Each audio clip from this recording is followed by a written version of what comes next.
O testemunho de Jesus sobre si mesmo impressiona no Evangelho de João. Quem ele era, quem o enviou, de onde ele veio. Ele confirmou as suas palavras com ações, que atestavam a veracidade daquilo que ele estava dizendo. Nessa semana, nós analisamos os testemunhos no Evangelho de João de pessoas que testificaram a respeito da origem da pessoa de Jesus.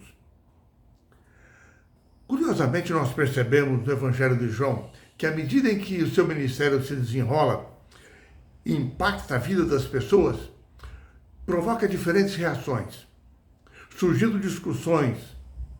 Alguns são convencidos, maravilhados de quem era Jesus, e outros o rejeitaram. A cura junto ao tanque de Betesda, a multiplicação dos pães, a cura de Lázaro, de modo especial, provocaram discussões entre seus seguidores, dividiram a opinião do povo, levantaram a ira de líderes religiosos, resultaram em rejeição e em hostilidade.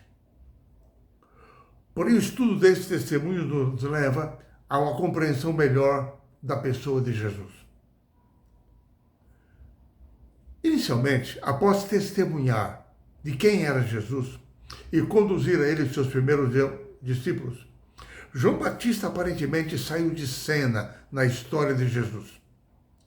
E ele só vai reaparecer no capítulo 3 do Evangelho de João, quando Jesus se dirige para a Judéia com um grupo de discípulos, muitos dos quais eram antigos seguidores de João Batista. Jesus começa a pregar, batizar, e agora os discípulos que haviam permanecido com João Batista se dirigem a ele e perguntam: olha, aquele que você indicou como sendo ungido de Deus, ele exercendo um ministério semelhante ao seu. Ele está batizando, ele está fazendo vários milagres. E aí nós notamos a humildade de João Batista, clara e profunda. João testifica que ele não era o Cristo. Ele apenas viera como um precursor para preparar o caminho para o Messias, para dar testemunho dele, para conduzir pessoas ao Messias. João Batista dizia que ele era terreno, mas Jesus era do céu. Ele, João, tinha um papel limitado, mas Jesus viera para salvar o mundo. Jesus e João eram noivo de Israel, que era a noiva. Ele, João Batista, era tão somente amigo do noivo.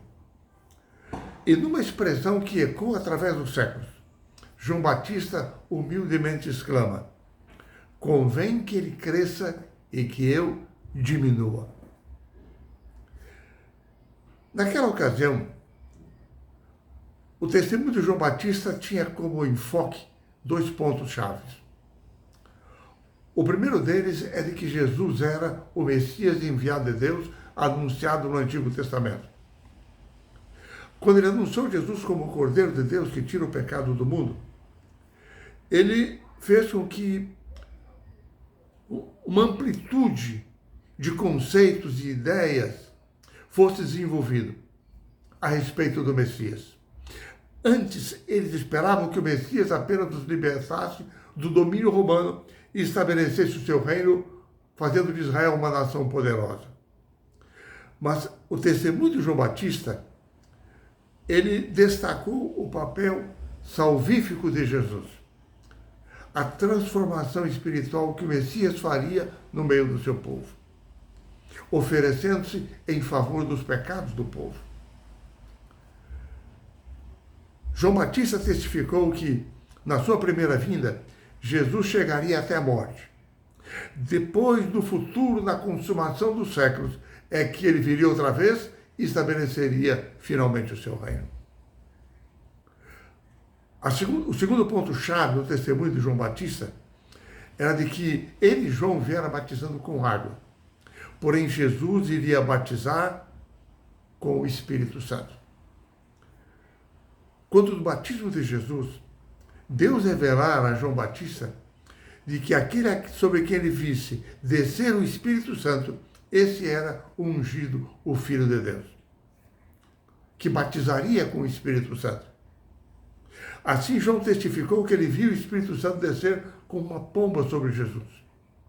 E que ele era um Messias ungido, prometido por Deus, que viera a cumprir as profecias do Antigo Testamento.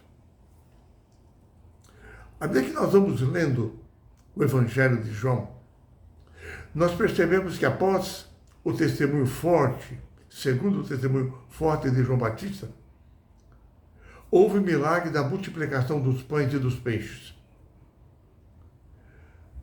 As pessoas interpretaram aquele milagre como um sinal de que Jesus era o Messias e assim desejavam proclamá-lo como rei. Porém, percebendo a intenção do povo, Jesus retirou-se para Cafarnaum. Ali, a multidão acercou-se da sinagoga para ouvi-lo. E Jesus, nesse momento, explicou o significado espiritual da multiplicação dos pães. Vocês me seguem, disse Jesus, por causa do pão que perece. Porque vocês se fartaram do pão. Mas vocês precisam entender o caráter da minha missão, da minha vida. Eu sou o pão vivo que desceu do céu. Eles deviam se alimentar-se dele, da sua obra, do seu sacrifício que ele faria um dia por eles. Jesus desejava primeiro estabelecer o seu reino no coração, na mente deles. As palavras de Jesus provocaram um misto de aceitação e rejeição. Muitos perceberam que Jesus não era o rei terrestre que eles esperavam. E eles não estavam dispostos, na verdade, a mudar de vida. E as Escrituras dizem que naquele momento muitos decidiram abandoná-lo. Uma maioria. Restaram os 12 e mais alguns poucos seguidores.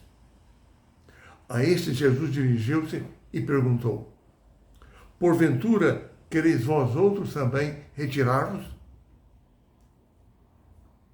Diante da intrigante pergunta de Jesus, os discípulos tiveram uma reação rápida. E eles perguntaram: mestre, se nós te deixarmos, para quem iremos nós? Tu tens as palavras da vida eterna.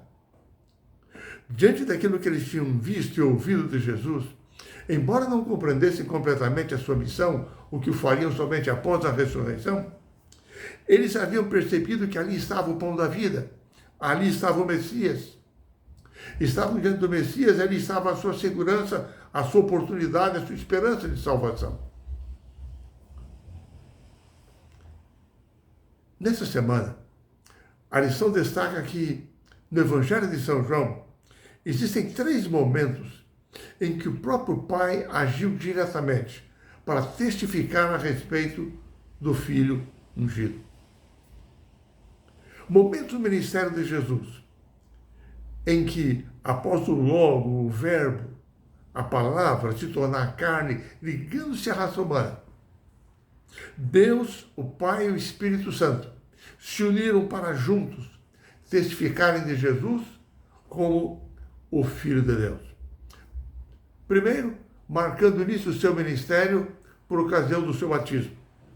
Ali o Espírito Santo desceu sob a forma de uma pomba, que pousou sobre Jesus, e o Evangelho diz que foi ouvida a voz do Pai testemunhando: este é o meu Filho amado, em quem me comprazo. Mais adiante do ministério de Jesus, no Monte da Transfiguração, quando já se avizinhava o tempo da sua morte, a mesma declaração do Pai foi ouvida pelos discípulos. E é por isso que, após a experiência do Monte da Transfiguração, quando Pedro mais tarde escreveu a sua segunda carta, no capítulo 1, versos 17 e 18, Pedro relembra que nós vimos a sua glória e ouvimos a declaração do Pai. Quando se iniciou a Semana da Cruz, após a entrada triunfal em Jerusalém, o Evangelho diz que enquanto Jesus falava a seus seguidores, orava ao Pai, ouviu-se uma voz do céu. Essa voz foi interpretada pelos presentes como um trovão ou como um anjo. Mas ela foi entendida claramente pelos discípulos como a voz de Deus. Era o Pai demonstrando confiança na vitória de Cristo na cruz que se avizinhava. E o Pai dizia: eu já o glorifiquei e ainda o glorificarei. A hora da glória de Jesus seria a cruz. O auge do seu ministério, sua morte, em favor do seu povo, concedendo a eles vida eterna. Logo em seguida, no capítulo 7 de João, na festa dos tabernáculos, a Bíblia diz que levantou-se Jesus e exclamou: quem tem sede, venha a mim e beba. Quem crê em mim, do seu interior fluirão rios de água viva. Jesus disse isso quando um grupo de guardas foram enviados para prendê-lo. A multidão estava impressionada com as palavras de Jesus. A multidão discutia quem ele era, um profeta, Messias, o Cristo. Diante da reação da multidão, do seu testemunho, impressionados com aquilo que estavam ouvindo e assistindo, os guardas enviados para prender a Jesus voltaram e disseram aos sacerdotes e aos fariseus: ninguém jamais falou como este homem. Aquela discussão ali, quando os guardas tentaram prendê-lo, chegou até o Sinédrio. Os fariseus apresentaram ao Sinédrio a resposta dos guardas. Surgiu uma discussão. E o Evangelho de João diz que Nicodemos, um dos principais fariseus em Judá, que havia estado com Jesus às escondidas, conforme João capítulo 3. Nicodemos já estava amadurecendo em seu coração a posição de que Jesus era o Messias enviado de Deus. Nicodemos interveio na discussão em meio ao Sinédrio e a discussão abrandou-se. Desistiram naquele momento de prender a Jesus. E é interessante que, por ocasião da morte de Jesus, nós lemos em João capítulo 19 que Nicodemos uniu-se a José de Arimateia, participando ativamente do sepultamento de Jesus.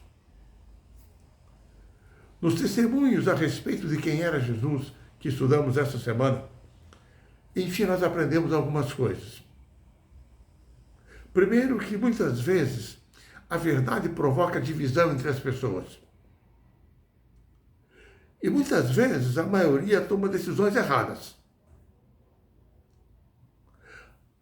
Aprendemos também que a aceitação da verdade alcança a pessoa que recebe a verdade com mente aberta, com um coração humilde e que se rende à influência do Espírito Santo de Deus. Aquele que se enche de razões pessoais, racionaliza suas posições, se lança no terreno da dúvida, das indagações, e se não aceita a verdade, a rejeita.